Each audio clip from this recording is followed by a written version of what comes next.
I notice the date is falling on a rainy Tuesday evening in Sao Paulo.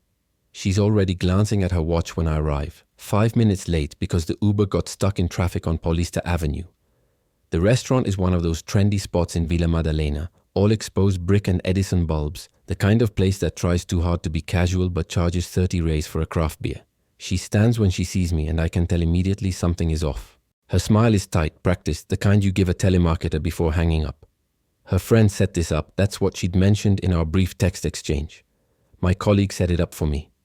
Neither of us wanted to be here, I realize, and that shared reluctance should be funny, should be an icebreaker, but instead it just makes everything heavier. Lucas? She asks, though she clearly knows it's me. Mariana. Hi. Sorry I'm late, the traffic. It's fine. She sits back down before I can pull her chair out, and I'm left standing there awkwardly with my hand on the back of an empty chair. The waiter appears, saves me, hands us menus that are printed on what looks like recycled cardboard. Everything here is trying to make a statement. I order a beer. She orders water. Just water. That's my first real clue that this isn't going to go well. So, I start because someone has to. Your friend Juliana, she works with you at the advertising agency? Yes. She's studying the menu like it contains classified information. We've worked together for 3 years. She mentioned you're a graphic designer. Art director, actually. There's a slight edge to her correction, and I immediately feel stupid. Of course there's a difference. I should have known that. Right, sorry. Art director. That must be interesting work. It has its moments. She finally looks up at me, and I see it then.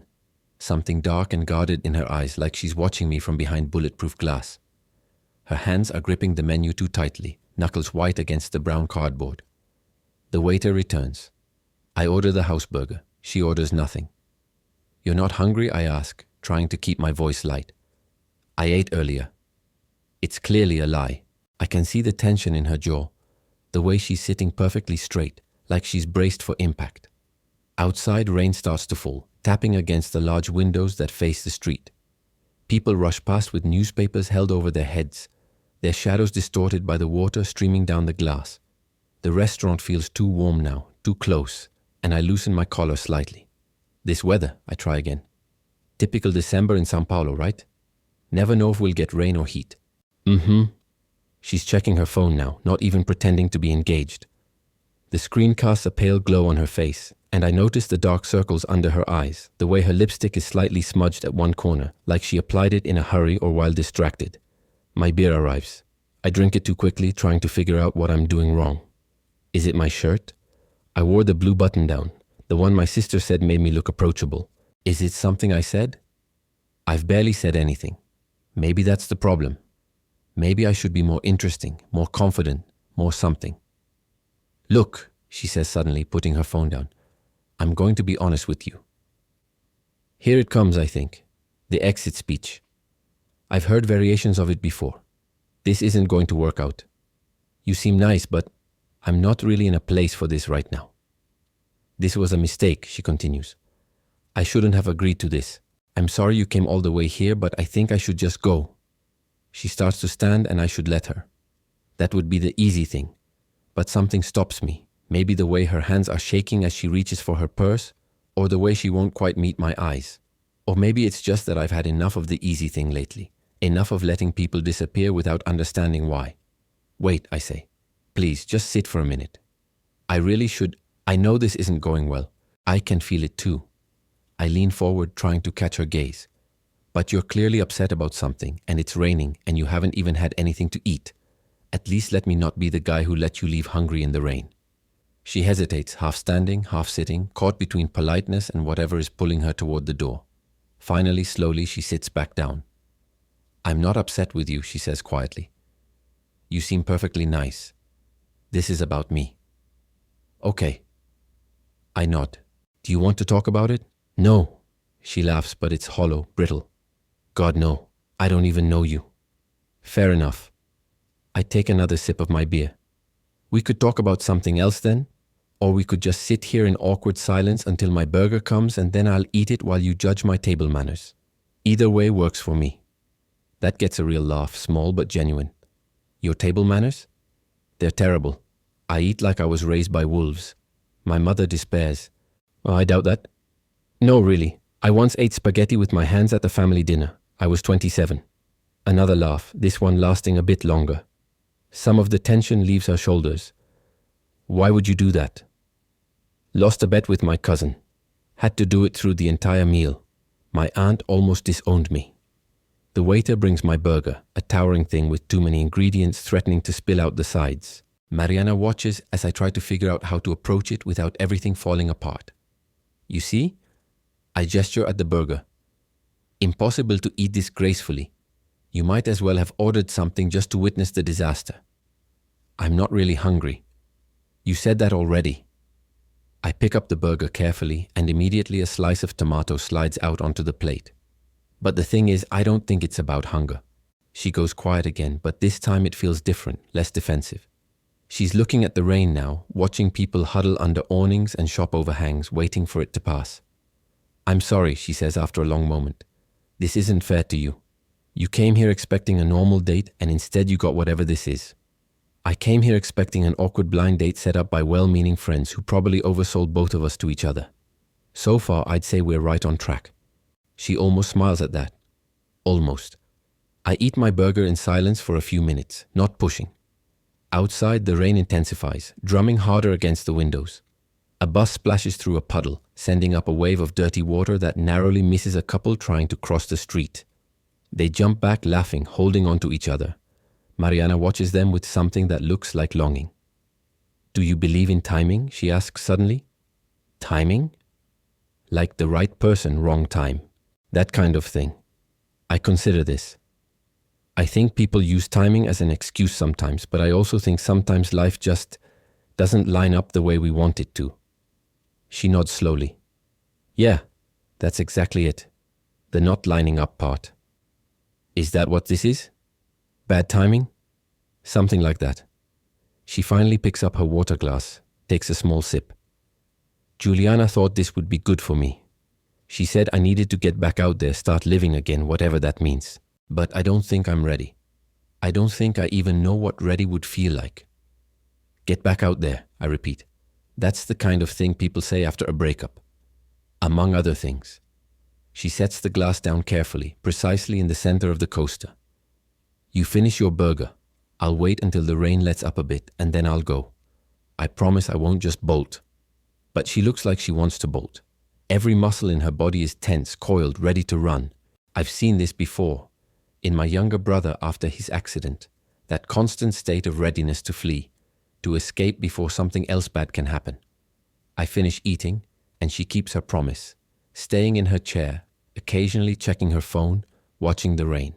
The restaurant fills up around us with other couples, groups of friends, all of them laughing, talking, living their normal Tuesday evening lives. We must look so out of place, sitting here in near silence, occupying the same table but feeling miles apart. It's letting up, she observes. The rain has decreased to a light drizzle, the kind that's more mist than actual drops. Where do you live? I ask. How are you getting home? Pinheiros, I'll catch an Uber. At this hour, in this weather, you'll be waiting forever. I pull out my phone. Let me at least walk you to a better spot to catch a ride, somewhere with more light and more people. It's not safe to be standing around alone. You don't have to do that. I know I don't have to. But it's dark, it's wet, and this date already feels like enough of a disaster without adding, let her wander off into the São Paulo night alone, to my list of failures. She studies me for a long moment, and I can see her weighing her options, calculating risk versus inconvenience. Finally, she nods. Okay, but just to the main avenue. You don't need to wait with me. I pay the bill over her protests, and we step out into the damp evening. The air smells like rain and exhaust fumes and something sweet from the bakery next door. The streets of Vila Madalena are slick and shining under the streetlights, reflecting yellow and red and white in broken patterns. We start walking. She keeps a careful distance, not quite beside me but not far enough away to seem rude. Her heels click against the wet pavement, an uneven rhythm that speaks of either poor shoe choice or exhaustion or both. So what do you do? She asks, and it's such a painfully normal question that it almost makes me laugh. We're doing this now, the standard first date small talk, out here in the aftermath. I'm an engineer, civil engineer, mostly infrastructure projects, bridges, roads, the boring stuff that keeps the city running. That doesn't sound boring. It sounds important. Tell that to people at parties. Everyone's eyes glaze over the second I mention load-bearing calculations. I like practical things, she says. Things you can point to and say, I built that, I made that work. Design is more abstract sometimes. You create something beautiful, and then the client wants to change the font to Comic Sans. That's painful. You have no idea. She almost smiles, then catches herself like she's not allowed. Although I shouldn't complain, it's a good job. Juliana got me in there after, well, it's a good job. After what? I ask gently. She doesn't answer. We turn onto a busier street, more lights, more people. A group of young guys stumble past, drunk and laughing, probably pre-gaming before hitting the clubs in Augusta. One of them bumps into Mariana, not hard but enough to make her stumble. I reach out instinctively to steady her, my hand on her elbow, and she jerks away like I've burned her. Sorry, I say immediately, hands up. Sorry, No, I'm sorry. She's breathing hard now, too hard for such a small incident. I'm sorry, I don't like to be grabbed, even accidentally. Noted. Won't happen again. We keep walking, but the air between us has changed again, thickened with something unspoken. She's rubbing her elbow where I touched her, not like it hurt, but like she's trying to erase the contact. This was a bad idea, she says, more to herself than to me.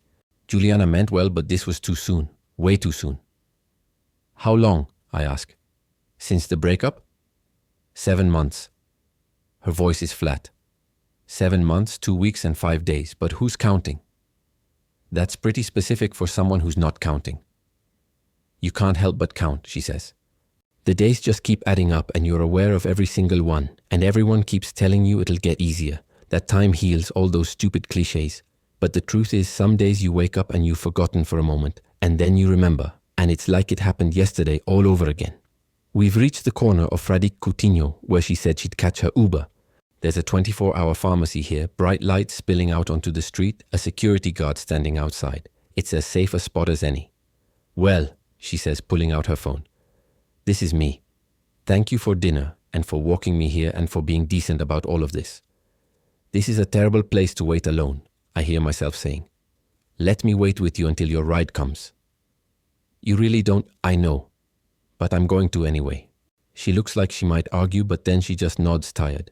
She opens her rideshare app and we watch as the little car icons move around the map, none of them seeming particularly close. Surge pricing, she mutters. Of course. Take your time, I've got nowhere to be.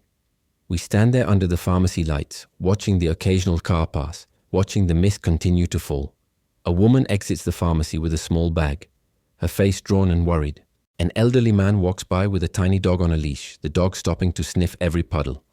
Normal life continuing around us while we stand frozen in this strange liminal space. Can I ask you something? Mariana says finally. Sure. Why are you being so nice? You could have left the restaurant the moment I said I wanted to go. You could have walked away at any point, but you're still here. I think about this. A few years ago, my brother got into an accident. Motorcycle.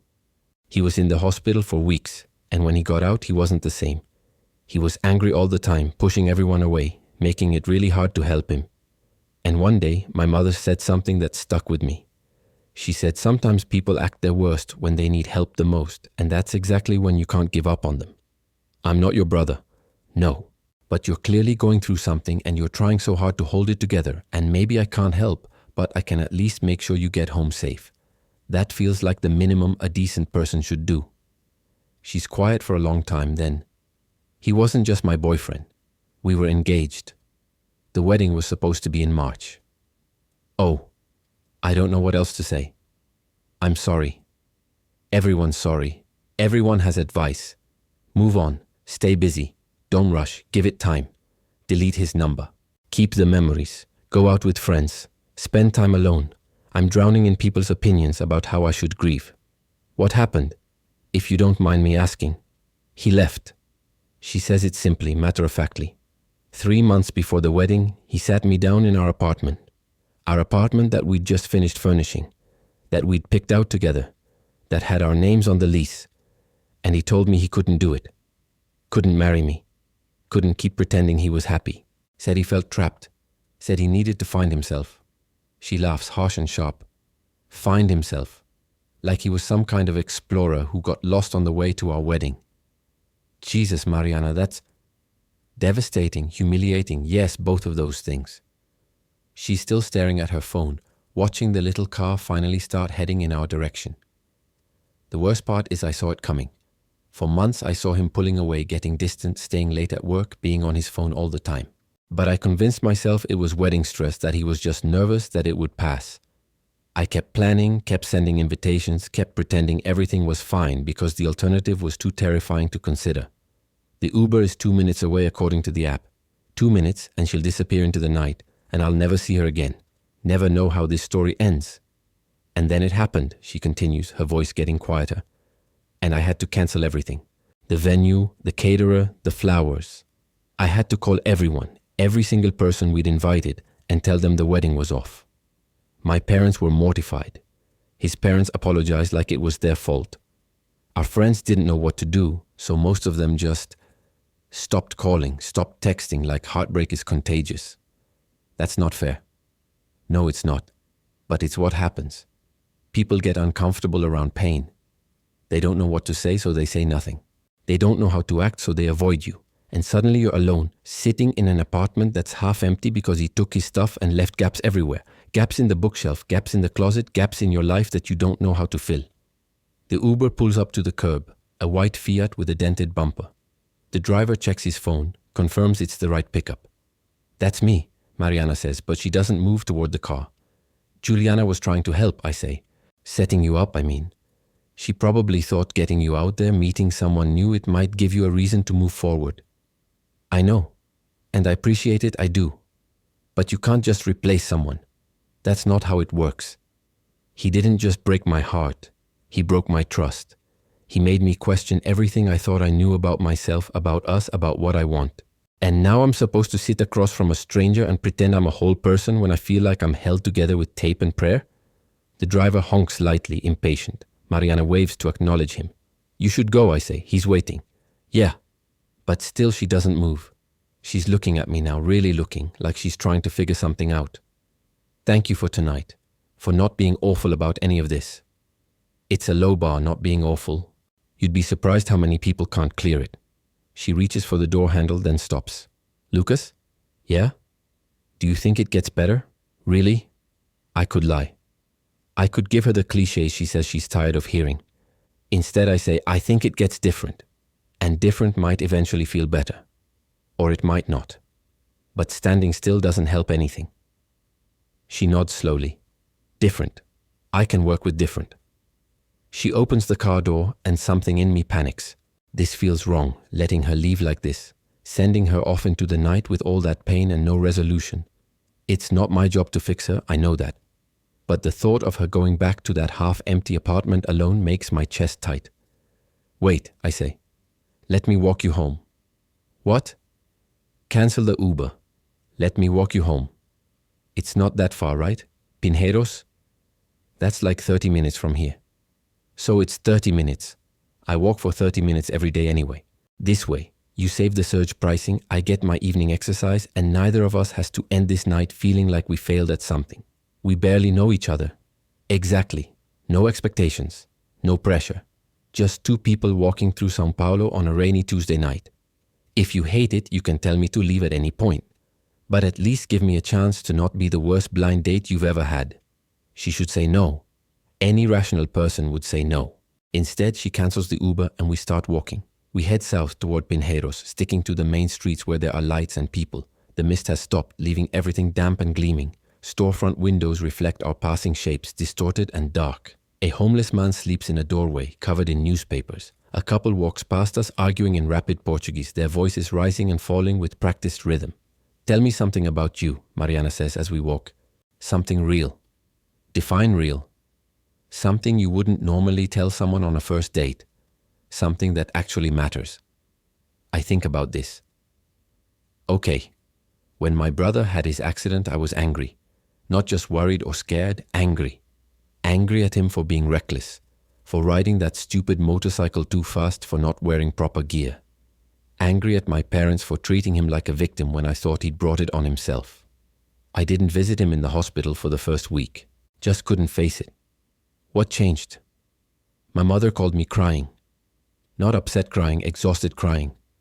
The kind of crying that comes from not sleeping for days, from watching your child in pain and not being able to fix it. She said she needed me, that my brother needed me. And I realized I'd been making his accident about me, about my anger, my disappointment, when really he was the one suffering. He was the one who had to learn to walk again, who had to give up his job, who had to rebuild his entire life. My anger was pointless, selfish. Did you make up with him? Eventually. It took time. But yeah, we're good now. He's good now, actually. Went back to school, got a degree in physical therapy. Says the accident was the best thing that ever happened to him, which sounds insane, but I think he means it. Pain has a way of clarifying things, I guess. We walk in silence for a bit, crossing over into a quieter neighborhood. The houses here are older, colonial style with high walls and heavy gates.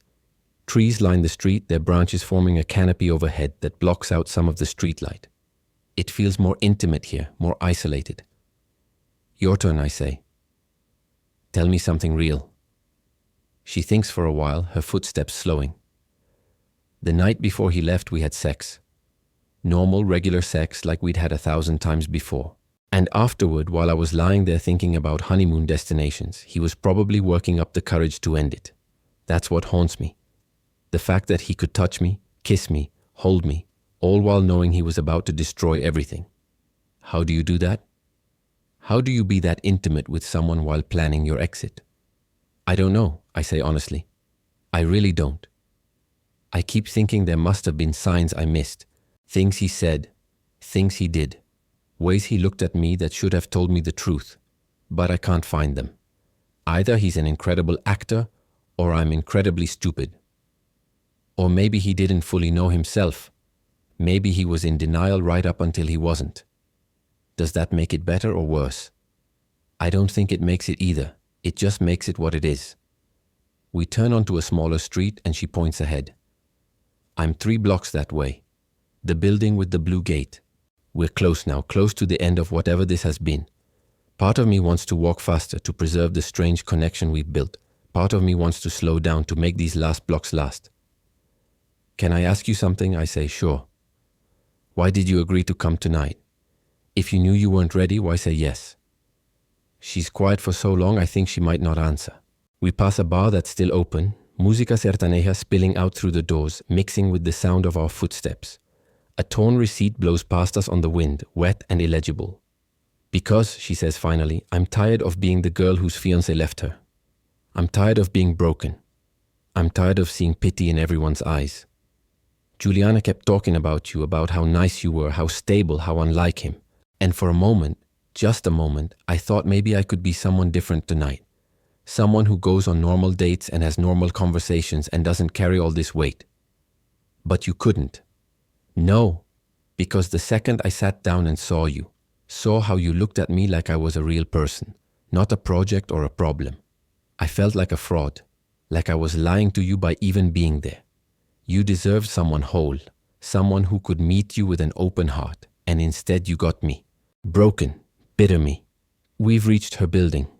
It's a modest place, maybe 6 floors, painted a faded yellow with that blue gate she mentioned. The security guard inside is watching a small TV, barely glancing up as we stop outside.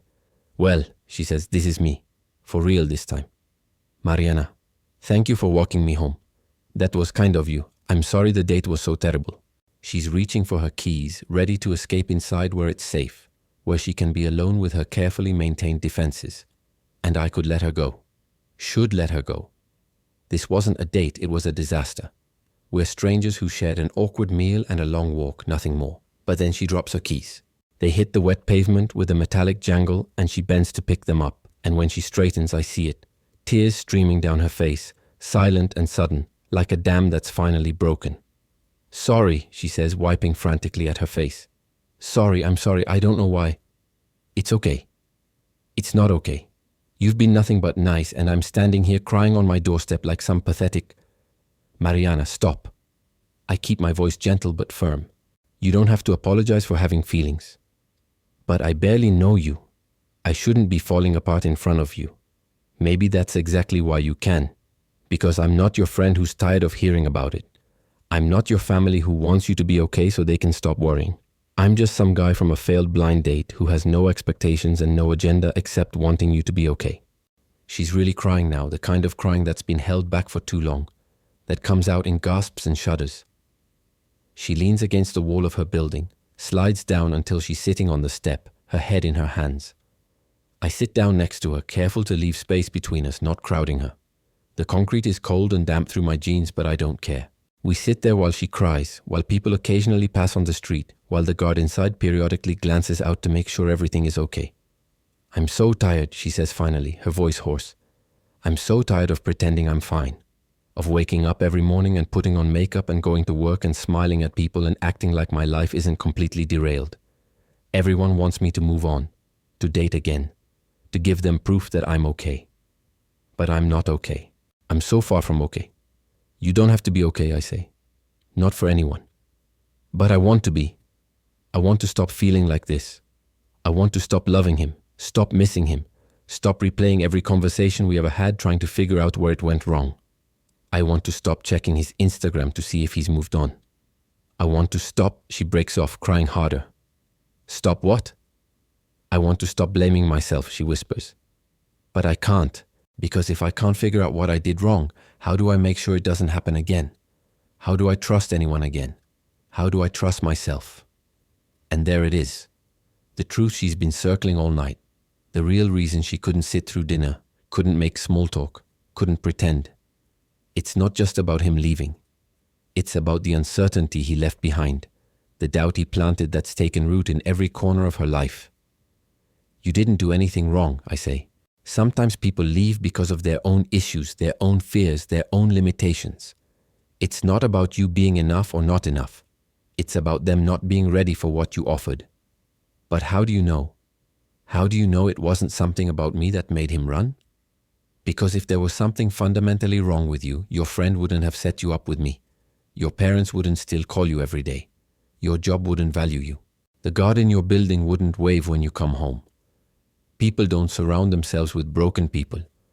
They surround themselves with people who are trying. And you're trying. That counts for something. She looks up at me then, her face streaked with tears and mascara, her eyes red and swollen. Why are you saying all this? You don't even know me. Maybe that's why I can say it. No bias, no history, just observation. I pause, choosing my next words carefully. Look, I can't tell you when it'll stop hurting. I can't promise you'll wake up one day and be completely over it. But I can tell you that sitting here crying on your doorstep, admitting you're not okay, that's braver than pretending to be fine. That's actually facing it instead of running from it. It doesn't feel brave. It feels pathetic. Brave things rarely feel brave when you're doing them. They just feel necessary. She pulls her knees up to her chest, wraps her arms around them. She looks young like this, vulnerable. Nothing like the guarded woman from the restaurant. I don't know how to do this, she says quietly. How to be single again. How to exist in the world as just me, not as half of a couple. For 5 years I was we. We think this. We want that. We're planning to. And now there's no we. Just me. And I don't know who that is anymore. Then maybe that's what you need to figure out, I say. Not who you are without him. Who you are, period. No qualifiers? That sounds exhausting. Probably is, but so is carrying around all this pain and pretending it doesn't exist. We sit in silence for a while. The guard comes out briefly, asks if everything is okay. Mariana assures him it is, that we're just talking. He nods and goes back inside, though I notice he keeps glancing out at us through the glass door. I had my wedding dress altered 3 times, Mariana says suddenly. 3 times because I kept losing weight from stress and I wanted it to be perfect. It's still hanging in my closet. I can't look at it, can't donate it, can't throw it away.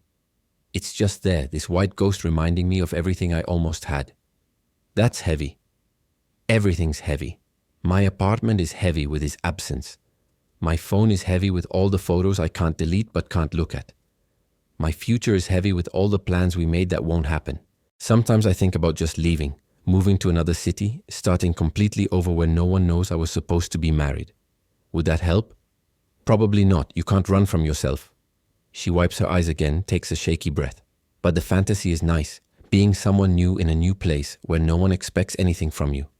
You could still do that, you know. Not running away, but choosing something different. Choosing yourself. She considers this. Maybe. Eventually. But right now I can barely get through a blind date without falling apart. I think major life changes are off the table for a while. Fair enough. I stand up, offer her my hand. She looks at it for a moment, then takes it, lets me help her up. Her hand is cold, trembling slightly. I should go inside, she says. It's late and you should get home, and I've already subjected you to way more drama than anyone deserves on a first date. Will you be okay? I ask. Alone, I mean. I've been alone for 7 months. One more night won't kill me. She attempts a smile, but it doesn't reach her eyes. Besides, I need to wash this makeup off before I scare myself in the mirror. She turns to go, but I stop her. Mariana, wait. What? I pull out my phone, unlock it, hand it to her. Put your number in. Why? Because I want to check on you tomorrow. Make sure you're okay. And maybe the day after that. Not as a date thing, just as a human thing. She looks at the phone, then at me, suspicious. Why would you do that? Because tonight you shared something real with me. Something painful and honest and brave, even if you don't think it was. And that deserves more than just walking away and never knowing how the story ends. I'm not a charity case. I know, that's not what this is. I keep my hand extended, the phone between us. Look, no pressure. If you think it's weird, don't put your number in. But if you think you might want someone to check in who isn't your well-meaning friend or your worried parents or your uncomfortable co-workers, then here's your chance. She hesitates, then takes the phone. Types quickly, hands it back. There. But don't expect me to be good at this. I don't know how to be friends with men anymore without wondering if they have ulterior motives. I'll work on being transparently motive-free. That gets a small laugh. Good luck with that. She goes inside then, the blue gate clanging shut behind her. I watch until I see a light come on in what I assume is her apartment, 4th floor, corner unit. Then I start the long walk back, retracing our steps through the quiet streets. My phone buzzes around 20 minutes later. A message from an unknown number. Made it inside safely. Thank you for tonight. Despite everything, it helped. M. I reply. Glad I could help. Get some sleep. Tomorrow's a new day. Her response comes immediately. That's such a cliché. But is it wrong? No, just annoying. I can be less annoying tomorrow if you want. A longer pause this time. Then, tomorrow I want you to tell me if you made it home safe. Just so I know I didn't keep you out so late you got robbed or something. Deal. I smile at my phone like an idiot, walking through Villa Maddalena at nearly midnight, and I realize something. This wasn't a failed date. It was something stranger and more meaningful. A moment of genuine human connection with someone who desperately needed it. Someone who let me see her at her most vulnerable and trusted me to be kind. The next day, I text her after work. Made it through the day without any bridge collapses. How about you? Survived a meeting about font choices. Close call with the Comic Sans, but we persevered. We fall into a pattern over the next few weeks. Brief texts throughout the day. Nothing romantic. Nothing pressured. Just checking in. She tells me about her therapy appointments, which she finally started. About the fight she had with her mother about the wedding dress. About the day she ran into her ex at a grocery store and managed to not fall apart until she got to her car. I tell her about my brother's graduation, about the project at work that's giving me headaches, about the time I actually did eat spaghetti with my hands at that family dinner and my family still brings it up. Sometimes we talk on the phone, late at night when she can't sleep. She talks about the future she'd planned that won't happen, about learning to plan a new future, about how strange it is to not know where her life is going anymore. You know what's weird? She says one night, about a month after our failed date.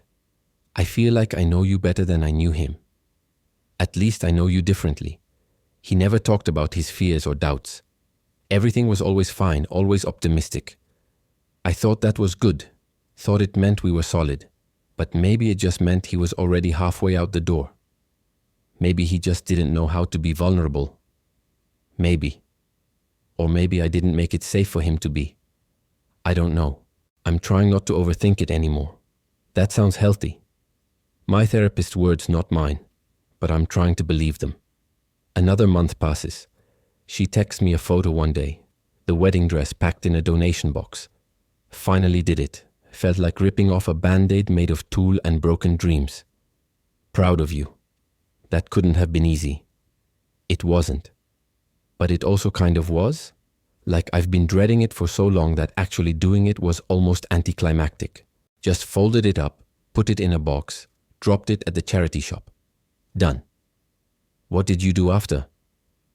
Cried in my car for 20 minutes, then got ice cream. The emotional maturity is staggering. Ice cream is always the right choice. It really is. I don't see her in person during this time. We don't make plans to meet up. It's not that kind of thing. But the texts continue, steady and grounding. Little lifelines thrown back and forth between two people who needed something from each other that neither of us quite understood yet. Then, one Friday evening, my phone rings. Not a text, an actual call. Hey, I answer. Everything okay? Do you want to get coffee? Mariana asks, no preamble. Like right now, if you're free. Which you might not be. It's Friday night. You probably have plans. I'm free. Where? There's a place near my apartment. Send me your address and I'll meet you halfway. We meet at a small cafe in Pinheiros, one of those places that stays open late and has mismatched furniture and local art on the walls. She's there when I arrive, sitting at a corner table with 2 cups already ordered. I hope you like cappuccino, she says as I sit down. I ordered for both of us because I was nervous and needed something to do with my hands. Cappuccino's perfect, I take a sip. It's good, strong and hot with the right amount of foam. So, this is unexpected. I know. I surprise myself. She wraps both hands around her cup like she's trying to absorb its warmth. I was sitting at home tonight and I realized I didn't want to be alone. But I also didn't want to call Juliana or my parents or anyone who would ask me how I'm doing with that concerned voice that makes me want to scream. I wanted to call someone who knows the worst of me and still texts me dumb jokes about spaghetti. I have excellent spaghetti jokes. You really don't, but I appreciate the effort.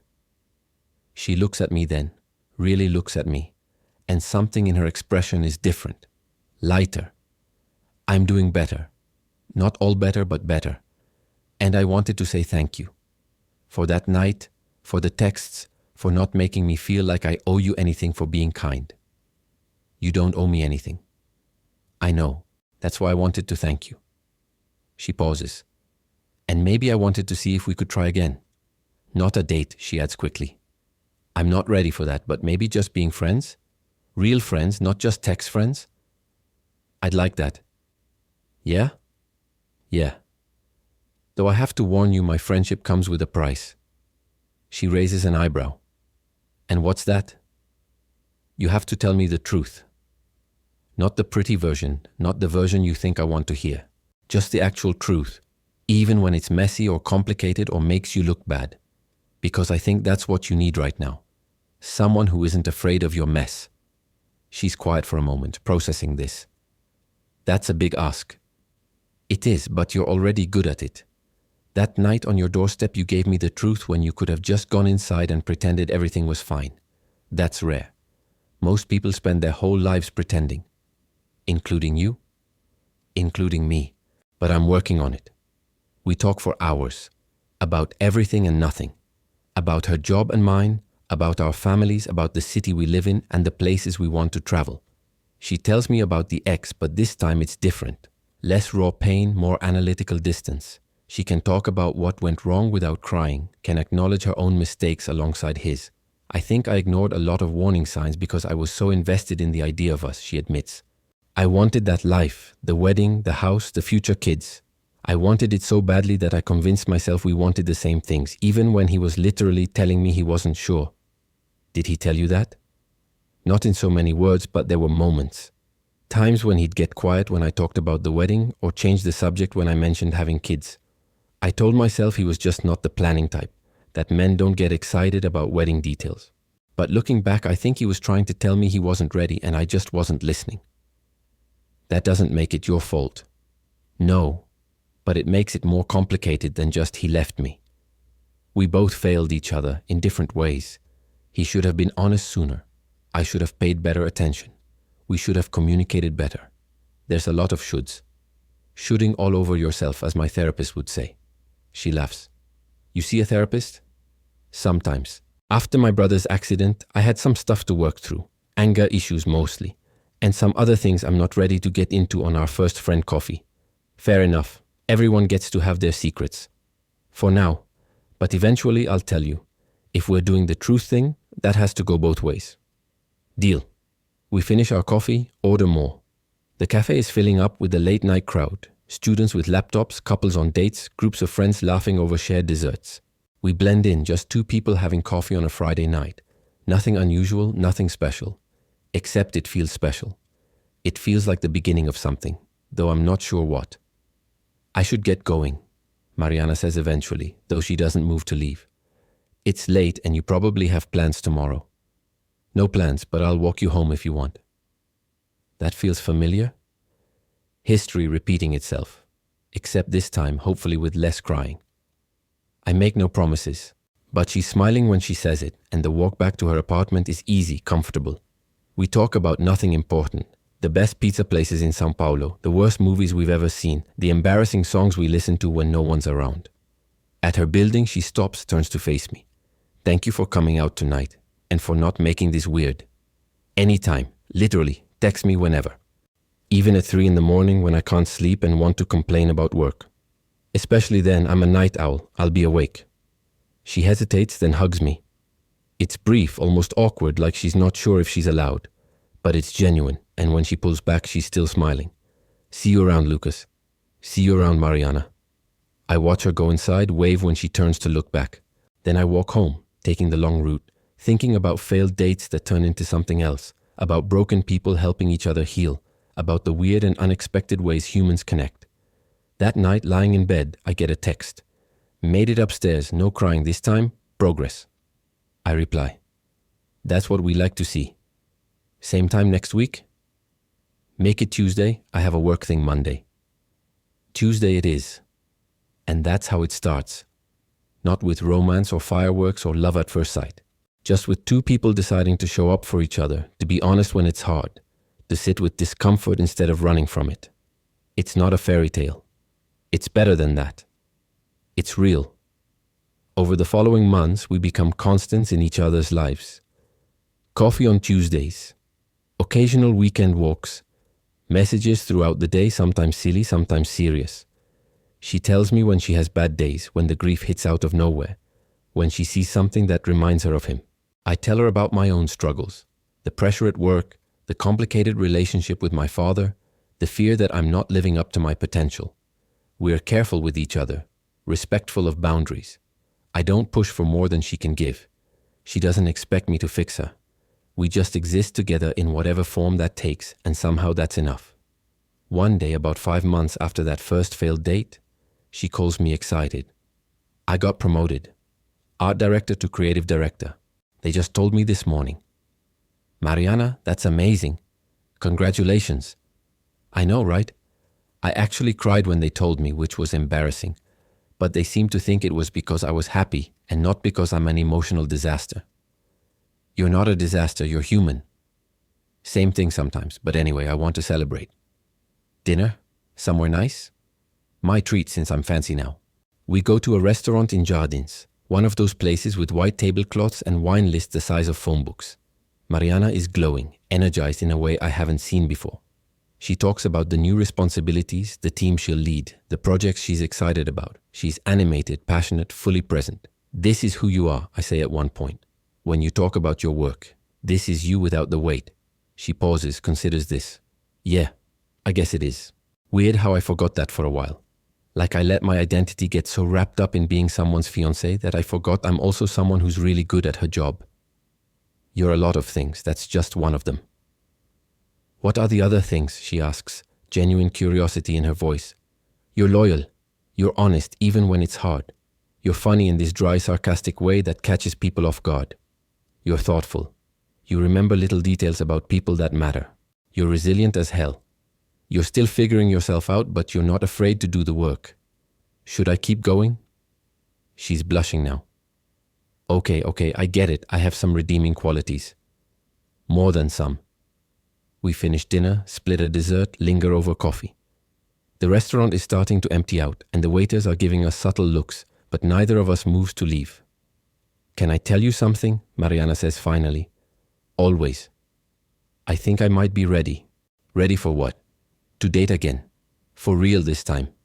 Not out of pressure or desperation or trying to prove something. Just because I want to. She looks down at her hands. I don't know if that means us. I don't want to assume or make things weird, but I wanted you to know. My heart does something complicated in my chest. Us? Maybe? I don't know. We spend all this time together, and you know more about me than almost anyone. And sometimes I catch myself thinking about you in ways that aren't strictly friend-like, and I don't know if that's just because you've been so good to me or if it's something more. She's talking fast now, nervous. But I also don't want to mess up what we have. Because what we have is good and important, and I don't want to risk losing you by wanting too much. Mariana. I reach across the table, and after a moment's hesitation, she takes my hand. You're not going to lose me. Whether this is friendship or something else, you're not going to lose me. You can't promise that. Maybe not. But I can promise I'll show up. I can promise I'll be honest. I can promise that if we try this, whatever this is, and it doesn't work, we'll figure it out like adults instead of disappearing on each other. That's a big promise. I'm aware.